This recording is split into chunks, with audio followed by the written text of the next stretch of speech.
मी यांना जे सांगत होते की आपण हे म्हणतो की परमेश्वर सर्वशक्तिमान आहे, असं आपण म्हणतो, म्हणजे आपल्याला माहिती आहे लहानपणापासून आहे,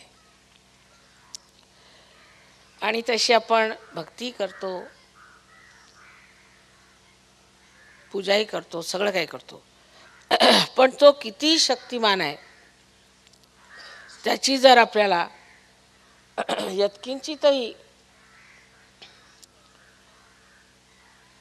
यत्किंचितही जर कल्पना आली तर आपल्याला कधीही कशाही गोष्टीचं भय वाटणार नाही. हे सारं विश्व तो एका बोटावर फिरवतोय.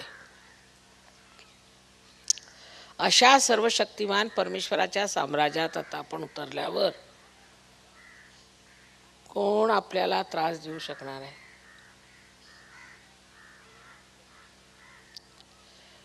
कोणाची अशी हिंमत आहे जो आपल्याला त्रास देऊ शकेल?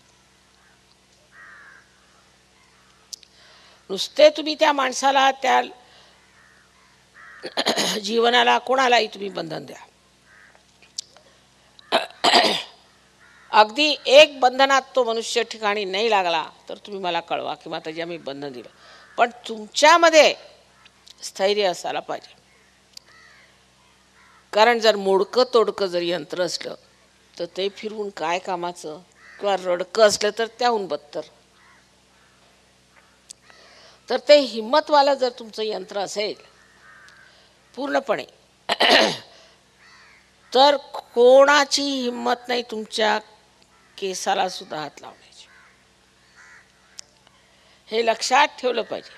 आपल्याला असं वाटतं की परमेश्वर म्हणजे कुठेतरी बसलेला आहे, तसं नाही. सहयोगामध्ये आता तो कृतयुगात उतरलेला आहे. कृतयुग म्हणजे ब्रह्मचैतन्य हे कार्यान्वित झालं आहे, म्हणूनच आम्ही हे कार्य एवढ्याचे सहज करू शकतो. काल आपण पाहिलं की 5 मिनिटात सगळे लोक पार झाले ज्यांनी कधी माझं नाव सुद्धा ऐकलं नव्हतं. हे कसं झालं? मिरवणुकीत सहजच सगळे लोक आले, कुठेतरी आपले बसले आणि सगळेच्या सगळे पार झाले. हे कसं शक्य आहे? पण पार झाल्यावरती त्याच्यात घनात उतरण्याची आपली क्षमता असायला पाहिजे. तसेच आपल्या देशामध्ये अत्यंत कुसंस्काराने आपण गांजून गेलोय. धर्माच्या बाबतीत, गुरूंच्या बाबतीत इकडे तिकडे फार त्रास झालेला. तेव्हा आपलं यंत्र दुरुस्त करण्यासाठी सर्वप्रथम आपण या सर्व गोष्टींकडे नजर केली पाहिजे. आणि जसं ज्ञानेश्वरांनी म्हटलं, निरंजन पाहणे म्हणजे बघायचं, फक्त साक्षी स्वरूप होऊन हे सगळं बघायचं. असं का? हेही तुम्ही केलंय, तेही तुम्ही केलंय का? मग तुमच्या लक्षात येईल की हा नसता बागुलबुवापळ्या आपण डोक्यात ठेवलेला आहे. तुम्ही करून बघा. तुमची काही इच्छाच आहे ना, एकदा तुम्ही जर म्हटलं तर ते पूर्ण होणार. एक गृहस्थ शुक्ला म्हणून मद्रासला माझ्याजवळ आले. वर्षभरच, जास्त नाही. आणि मग ते मुंबईला आले. मोठ्या पदावर आहे ते. त्यांना अशी तार आली की त्यांची आई फार आजारी आहे, कॅन्सरने मरणार आहे. तर ते लगेच आपल्या आईकडे रोहतकला गेले. डॉक्टरने सांगितलं 3 दिवसात ही बाई मरणार, हिचं गॅलपिंग कॅन्सर झालेलं आहे. आता काय करायचं? हॉस्पिटलमध्ये काय करता येते?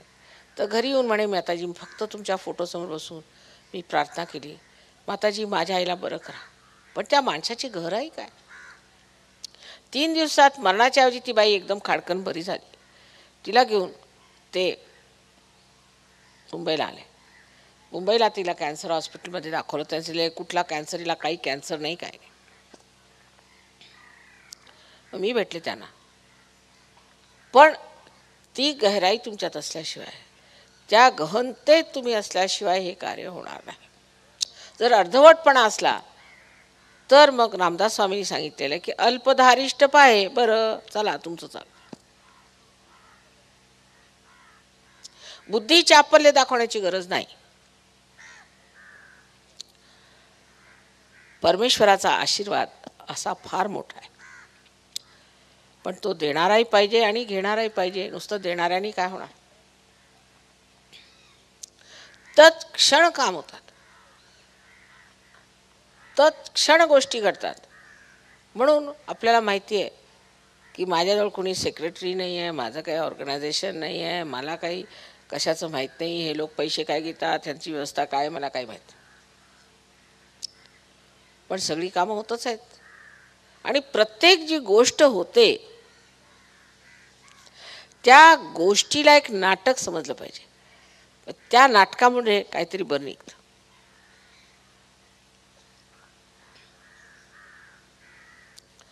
त्याच्यात काही ना काहीतरी फळ मिळणार आहे. काही ना काही कारणाने ते का होत आहे हे तुम्हाला नंतर लक्षात येईल. पण ध्यान धारणेने समर्पित होऊन जोपर्यंत तुम्ही आपल्या त्या गहनतेला शिवत नाहीत किंवा त्याच्यात उतरत नाही, तोपर्यंत आमचं म्हणजे बोलणं सुद्धा बोलाचाच भात बोलाचीच कडी. आणि ह्या रिकामटेकड्या डोक्याला नसते विचार असतात, ते सोडून निर्विचारितेत तुम्ही उतरता आलं पाहिजे. कारण आपली जी आध्यात्मिक प्रगती होते ती फक्त निर्विचारितेत होते, हे लक्षात ठेवलं पाहिजे. विचारांच्या पलीकडे गेल्याशिवाय अध्यात्म बसू शकत नाही. म्हणून ध्यानामध्ये जोपर्यंत निर्विचारिता येत नाही तोपर्यंत आम्हाला काही ध्यान झालेलं नाही हे लक्षात घेतलं पाहिजे आणि त्या ध्यानामध्ये आपली प्रगती केली पाहिजे. मी अनेकदा सांगितलं आहे की महाराष्ट्र हा अध्यात्माचा पाया आहे, सर्व जगाचा, विश्वाचा. आणि सर्व जगाला अध्यात्माची पुरवणी ह्या महाराष्ट्रातनं होणार आहे. या लोकांना मी किती म्हटलं तिकडे जाऊया, इकडे जाऊया, तिकडे होईल व्यवस्था. नाही नाही म्हणे, आम्हाला महाराष्ट्रातच जायचं. विशेषतः या महाराष्ट्राची दुर्दशा दिवसाने दिवस खराबच होत चालली आहे. मला त्याची लाज वाटते, पण त्यांना महाराष्ट्रच आवडतं. मला महाराष्ट्रातच जायचं, दुसरे कुठलेच प्रोग्राम बनवत नाही त्याला. कारण ह्यांना चैतन्य दिसतं आहे, माहीत आहे कुठे चैतन्य, आणि आपल्याला अजून दिसतच नाही. आपला सगळा वारसा असून आपण ह्या इतक्या मोठ्या विश्वाच्या कुंडलिनी ज्या देशात आहेत अशा देशात आपला जन्म झाला, ह्या महाराष्ट्रात. आपली सुद्धा आपल्याला जाणीव नाही, मग परमेश्वराची जाणीव काय होणार? मी काय उगीच सांगत नाही तुम्हाला. आणि महाराष्ट्राची जी संस्कृती आहे, तेव्हा असं म्हणू शकता तुम्ही की भटजी लोकांनी काही खराब केलं असेल आणि हे धर्म अधर्म जातीपाती ह्या नंतर बनवल्या, ह्या जरी मूर्खपणा झालेला असला तरीसुद्धा जी मूल्यतः जी आपली संस्कृती आहेत त्यातले जे विचार आहेत तेच ह्या सर्व जगाला बचावू शकतात. ह्या लोकांच्या संस्कृतीमध्ये नैतिक मूल्ये नाहीत. आणि नैतिक मूल्ये जरी आपल्या नॉर्थ इंडियामध्ये असली तरी मुसलमानांच्या मूर्खपणामुळे त्या लोकांची नैतिक मूल्ये वेगळी आहेत. पण अजून महाराष्ट्रात मी म्हणेन श्री शिवाजी महाराजांना त्याबद्दल आपण धन्यवाद दिले पाहिजेत. आणि आता ह्याच्या पुढे तुम्ही सर्व जर लक्षात घेतलं की आमच्याजवळ जी ही संपदा आहे तिचा फायदा सर्व जगाला होणार आहे, तर आपली जबाबदारी किती मोठी आहे. आपण कसे वागतो हे महत्त्वाचं नाही, आमच्या आतमध्ये किती गहनता आली आहे आणि आमची कुंडलिनी कुठवर आली आहे, तसेच आमच्यामध्ये चैतन्य किती वाहत आहे यावर अवलंबून आहे. तसे मराठी लोक थोडे फटकळच आहेत, स्वभावाने थोडे फटकळ असतात, काही हरकत नाही. बोलताना थोडा फटकळपणा असतो, अजिजी नसते जशी हिंदी भाषेत असेल, आणि परखडपणे बोलण्याची पण इथे व्यवस्था आहे आणि लोक ते पसंत करतात. त्यात काही हरकत नाही. पण हरकत जी येते आपली ती इथे की आम्हाला जे साधू संतांनी एवढं मोठं सांगितलेलं आहे ते न जाणून घेता आम्ही सहयोगात सुद्धा व्रतवैकल्य, उपाशी मरणं, केस भादरून घेणं, काय काय प्रकार आहेत. ह्याचं व्रत त्याचं व्रत, म्हणजे पुष्कळ इथल्या पुरुषांचं असं म्हणणं की आमच्या बायका अजून तेच करतात. 16 सोमवार करायचे. अहो तुमच्या आईनी केले आणि त्यांच्या आईनी केले तर काय मिळवलं त्यांनी? हे कुणी सांगितलं? तुम्ही उपाशी मारा पैसे आम्हाला द्या, असातला प्रकार येतो. आणि उपास करण्याचा इतका शौक आहे महाराष्ट्रात, तर देवाने सांगितलं बरं तुम्हाला उपास करायचा तसंच उपास करा, चला घ्या गरिबी, कारण तुमचा शौकच आहे उपासाचा. तर मग ठीक आहे, उपास करायला पाहिजे ना, मग मरा उपाशी. देवाने सांगितलं बरं घ्या, तुम्हाला उपासच पाहिजे, कशाला? आम्ही तुम्हाला देतच नाही काही, तर मग उपास होणारच, म्हणजे फारच पुण्य लाभेल नाही का? म्हणजे जे उपाशी पोटी आहेत त्यांना काहीतरी विशेष पुण्य लाभतं, अशी जर तुमची कल्पना असेल फार चुकीचं आहे.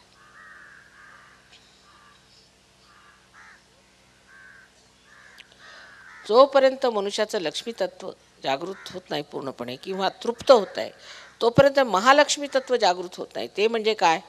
की ज्यांनी माणसाला असं वाटतं की पुढे काय ते बघितलं पाहिजे. आणि लक्ष्मी तत्वातला एक भाग आहे पोटभर जेवणे, उपाशी मरणे नाही. म्हणजे हे जे आपल्याला उपासमारीचे डोहाळे लागलेत ते कृपा करून तुम्हा बायकांनी तरी विशेष करून संपवलं पाहिजे. बरं, जर एखाद्या मुलगा आपल्या आईवर रुसला, तो जेवत नाही, आईला जर त्रास द्यायचा असला तर उपाशी मारायचं. तेव्हा तुम्ही सहयोगात कसे येणार? त्यात वाढणार कसे? परत पुरुषांचं असं आहे की आम्हाला तंबाखूची सवय आहे. आता काय करता माताजी, आम्हाला तंबाखूची सवय. तंबाखूशिवाय पुरुषांचं चालू शकत नाही. तोंडाला किती घाण आली, दात पडले, तुम्हाला कॅन्सर जरी झाला तरी ती तंबाखू काही सुटणार आहे. मरेस्तवर तो म्हणेल थोडंसं माझ्या मेल्यावर माझ्या ओंजळीत थोडी ठेवूनच द्या, नाहीतर कुठे थोडीशी जाग बिग आली तर तेवढा त्रास व्हायचा मला तंबाखूशिवाय. आणि राक्षसी नाही, पण ती सोडायची कशी? हे लोक जेव्हा एवढे घाणेरड्या व्यसनातून सुटले ते तुम्ही का सोडू शकत नाही? इतर बाबतीत मात्र फार जबरदस्त होतो आपण. जात म्हटली की वा, तलवार घेऊन उभे. पण बायकांवर ओरडायचं असलं तर वा, दुरूनच कळतं काय कोणतरी बोलतोय मराठा तिकडे.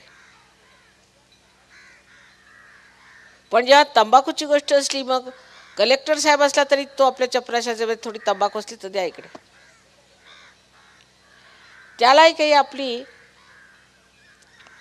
काय इज्जत आहे ती सुद्धा लक्षात राहत नाही. हे तंबाखू म्हणजे आपल्यावरचा एक मोठा भारी शाप.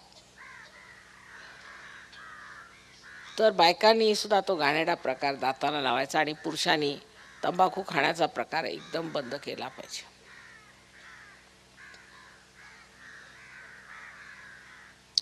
कमीत कमी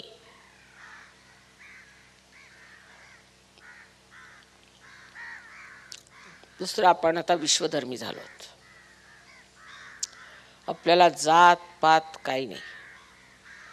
जात म्हणजे जे देवीनी म्हटलेलं आहे की या देवी सर्वभूतेषु जाती रूपेण संस्थिता.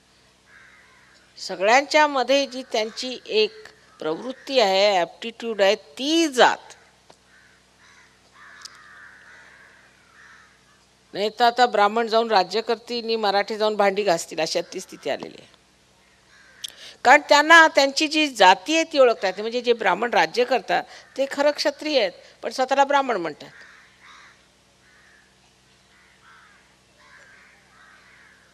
हा सगळा जो घोटाळा आहे तो लक्षात तेव्हाच तुमच्या येईल जेव्हा तुम्ही जाणाल की तुम्ही विश्वधर्मी आहात. विश्वधर्मामध्ये एकच जात आहे, म्हणजे सहयोगी. सहयोगाने सहयोगातच लग्न करायचं. पण अजूनही महाराष्ट्रात पुष्कळशे लोक असे आहेत की ते सहयोगात लग्न करत नाही, बाहेर लग्न करतात. मग झाल्यावर माताजी फार त्रास देतात. हो कशाचा? हुंड्याचा. मग कशाला केलं तुम्ही तिकडे लग्न? आम्ही सांगितलं होतं का? मग आणखीन कशाचा? मारतात म्हणे. असं का? आणि मारून त्यांना पाठवलं घरी मुलींना, तरी परत लग्न करायच्या वेळेला ते सुद्धा जातीतच झालं पाहिजे. तुम्ही विश्वधर्मी झालात आणि विश्वधर्मामध्ये न्याय आहे, अन्याय नाही. कोणीही कोणावरती अन्याय करायचा नाही, हा विश्वधर्म आहे. सगळ्यांच्यावरती प्रेम झालं पाहिजे.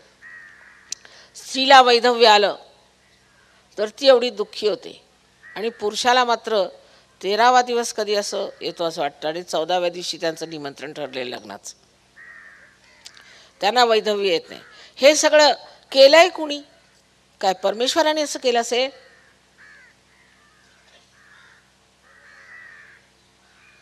सहयोगात आपण वैधव्य मानत नाही. आणि कोणाही बाईनी डोक्याला जर असा विचार ठेवला असला डोक्यात की मी विधवा आहे, तर ती सहयोगिनी नाही. कपाळाला व्यवस्थित कुंकू लावून यायला पाहिजे. आम्ही वैधव्य मानत नाही आणि विधवांचे विवाह करणे हे आमचं परम कर्तव्य आम्ही समजतो.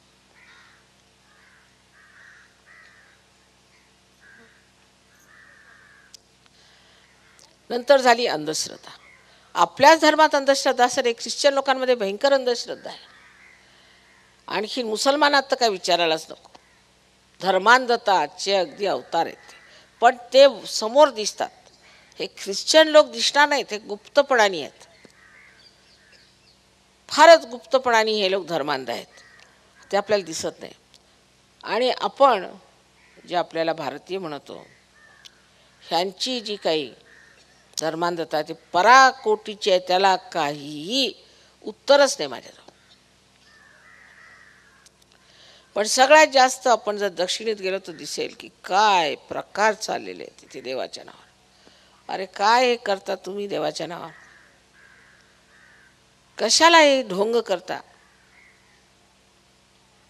बाईचे केस कापायचे, तिला म्हणायचं तू लोळण घे संबंध देवळात, आणि त्याच्यावर पाणी ओतत चालायचं.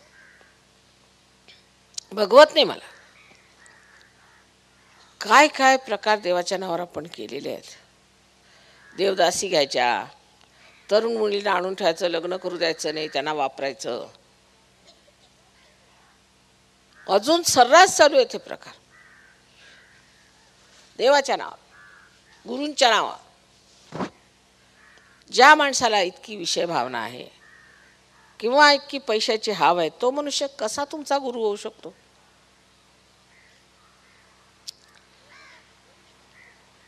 सहयोगात येऊन सुद्धा काही लोक असे आहेत की अजूनही असे बेकार लोकांच्या मागे धावतात आणि त्यांचे त्रास होतात.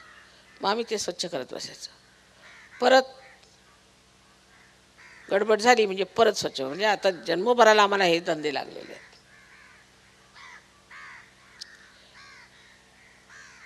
आपण विश्वधर्मी झालो, आपलं ह्यांनी पुष्कळ शिकलंय, पण ह्यांचे आपण थोडंसं शिकायला पाहिजे.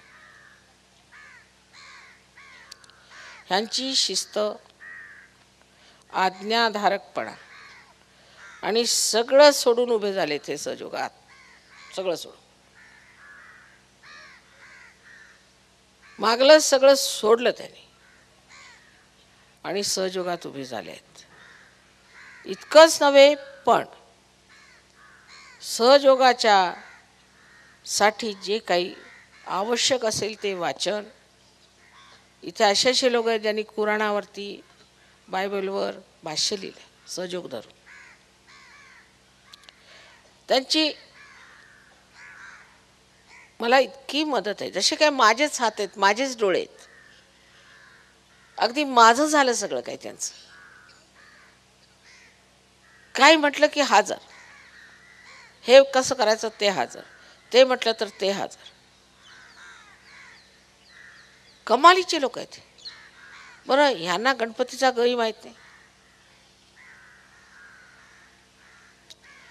तर हे कुणीतरी फार मोठे लोक त्या देशात जन्माला आले की काय, किंवा ह्यांना हे कार्य असेल की त्या देशांचा उद्धार करायचा म्हणून हे त्या देशात जन्माला आले की काय, किंवा आपल्या देशातलेच काही महानुभाव तिकडे जन्माला आले की काय, अशी मला शंका होती. कधी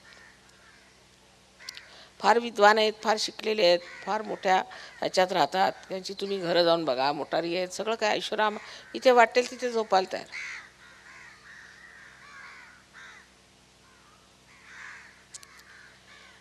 तेव्हा ह्यांच्यापासून आपल्याला हे शिकायला पाहिजे. त्यांनी आपल्यापासून पुष्कळ शिकलेलं आहे, ते दिसतंच आहे समोर, पण आपण त्यांच्यापासून काय शिकलो ते लक्षात घेतलं पाहिजे. आता बघा, तुम्हाला गरमी होत होती तर थंडावा आला, सगळी व्यवस्था आहे, फक्त हे जाणलं पाहिजे की आज कृतयुग सुरू झालेला आहे आणि आपण सहयोगी आहोत. विशेष त्या सगळ्या मागच्या गोष्टी विसरून जायच्या, ते सगळे कुसंस्कार आहेत, आणि आता जे सहयोगाचे संस्कार आहेत ते पांघरायचे. त्यांनी सौंदर्य वाढेल अध्यात्माचं. अजून 7 पूजा आहेत माझ्या, प्रत्येक तिसऱ्या दिवशी पूजा आहे. पूजेचा मला थोडा त्रासच होतो, कारण तुम्ही लोक तितकं ओढून घेत नाहीत चैतन्य. तेव्हा आजच्या पूजेला एवढं मी सांगितलं ते लक्षात ठेवा.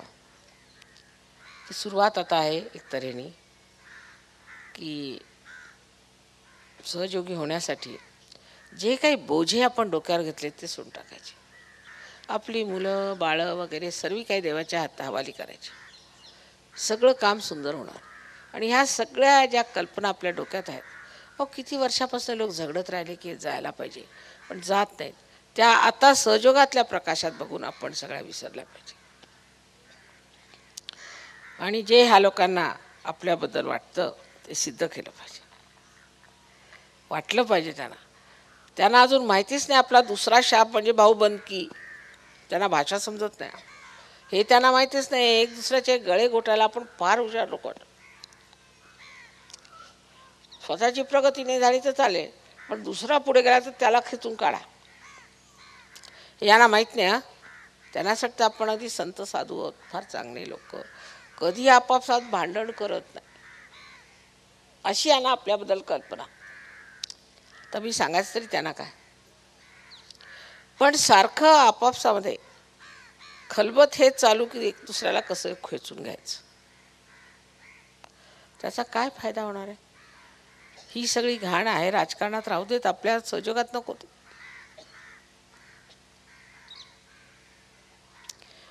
नेहमी मी भाऊबंदकीबद्दल बोलत असते, पण पुष्कळदा ही गोष्ट डोक्यावरून जाते, लोकांना समजतच नाही की आम्ही सहयोगाच्या शक्त्याच मिळू शकत नाही जर आम्ही भाऊबंदकी केली तर. हे मी निक्षून सांगते.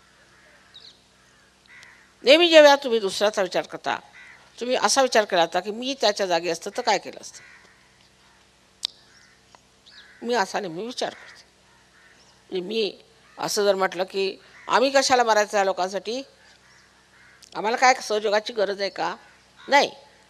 मी असा विचार करते की ह्या लोकांची काय गरज आहे, ह्यांना काय पाहिजे, ह्यांना काय द्यायचं आहे, मला काय पाहिजे तो कधी डोक्यात विचारच येत नाही मला.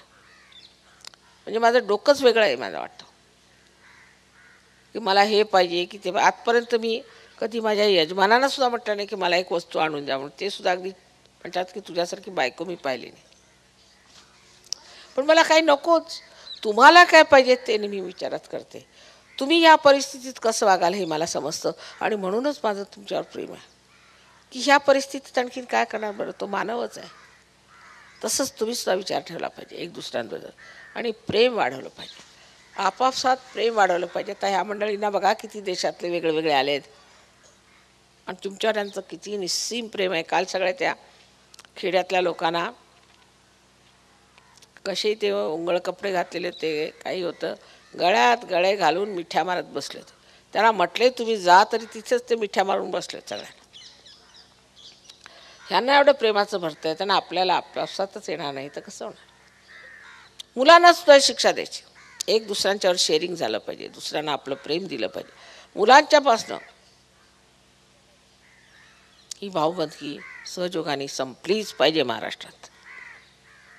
आपण सर्व एक आहोत आणि एका आईचीच आपण संतान आहोत आणि आईला ह्याच्या पलीकडे आणखीन काय पाहिजे की माझी मुलं सगळी सौख्याने आनंदात नांदत आहेत एका दुसऱ्यांच्या. दुसरं काहीही नको. तर आपल्या सर्वांना माझा अनंत आशीर्वाद.